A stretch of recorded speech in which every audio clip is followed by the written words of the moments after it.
আসসালামু আলাইকুম। আজ থেকে আরো 1 মাস আগের ভিডিও আজকে আপলোড দিতেছি এবং আপনাদের সাথে শেয়ার করতেছি। আমি 1 মাস আগে একটা কঠিন প্রতারকের হাতে প্রতারণার শিকার হয়েছি।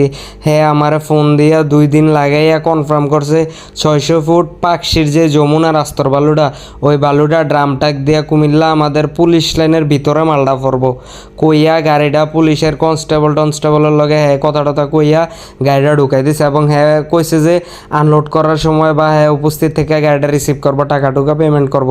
কিন্তু হ্যাঁ গাড়ির কাছে আইয়ে নাই, ফোনে কনস্টেবলের সাথে কি জানি বলছে, কনস্টেবলে গাড়িটার ভিতরে ঢুকে দিছে। কি পরিমাণে প্রতারক হইলে পুলিশ লাইনের কনস্টেবলরে পর্যন্ত হাত করে রাখে বা হ্যাঁ করে তার ওইরকম একটা পরিচয় দিয়া গাড়িটা ভিতরে ঢুকাইয়া কয় আপনি একটু অপেক্ষা করেন, আমি লোকটুক দিয়ে পাঠাইতেছি, এটা কইয়া ভিতরে গাড়িটা রাখা হ্যার কোনো খোঁজখবর নাই। তারপরে আর ফোন টোন কোনো কিছু রিসিভ করতেছে না। এখন আর কি করার, এতগুলো টাকার বালি এখন যদি বিট বালি বা আস্তর বালি হইতো তাইলে কুমিল্লার যে কোনো জায়গায় বিভিন্ন সাইডে ফালাই আইসা পড়তে পারতাম। কিন্তু বালি তো আস্তর না, বিট না, পাকশির যমুনার বালু, এটা কোনো জায়গায় ফালানো যাবে না। এবং পুলিশ লাইনের লোকগুলোর সাথে কথা বললাম, হেরা কয় ভাই আল্লাহর রাস্তা ফালাই দিয়ে গেলে পারেন, আমরা কোনো টেয়াটাও দিয়ে দিতাম না, এটা বুঝি কোনো কথা।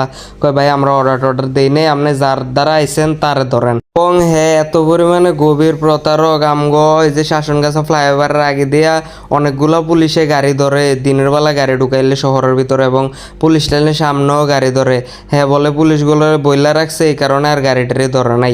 গাড়ির নাম্বার নিয়ে বলে সবগুলো পুলিশে মেসেজ দিয়ে রাখছে, এই কারণে শহরের ভিতরে দিনের বেলা ঢুকে আসা বললাম গাড়ি নিয়ে, কিন্তু কোনো ঝামেলা হয় নাই।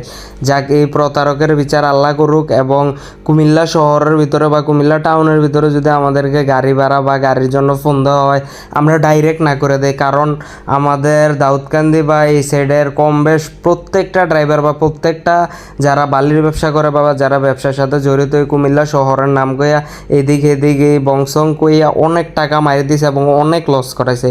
এই কারণে যদি 50,000 টাকাও একটা ভাড়া হয়, কুমিল্লা শহরের এই ভাড়াটা আমরা মারি না। যাক, এখন আর কি করার, ক্যান্টনমেন্টের ফারুয়া নাজিরা বাজারের এদিকে দু একটা গদি আছে, তারা পাকশির বালি টালি বিক্রি করে। হ্যাঁ করে একটু রিকোয়েস্ট করলাম, রড সিমেন্ট দোকানদারের বালি রাখা বিক্রি করে, রিকোয়েস্ট করলাম যে কোনো রকমের বালিটা রাখা দেওয়া যায় কিনা, বা বালিটা তো এখন ফেরত যদি দাউদকান্দি বা নামায় অনেক লস হইব, বালিটা রাখা দিলে আমাদের অনেক হেল্প হইতো। হ্যাঁ হ্যাঁ গো বালু আছে, এই কারণে হ্যাঁ বালি টালি রাখেনি, বালি আবার ফেরত নিয়ে যেতেছি। আমার গাড়িটা সারাদিন মাইর গেছে এবং যেই তেলের টাকা খরচ করে গেলাম বা যেই খরচ করে গেছিলাম, বালিটা বিক্রি করতাম সর্বোচ্চ গেলে 1-1.5 হাজার টাকা লাভ হইতো, কিন্তু প্রচুর টাকা লস হয়ে গেছে।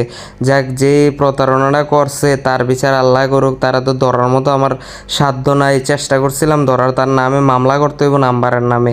এখন মামলা টামলা করে এটা বড় প্রসেসিং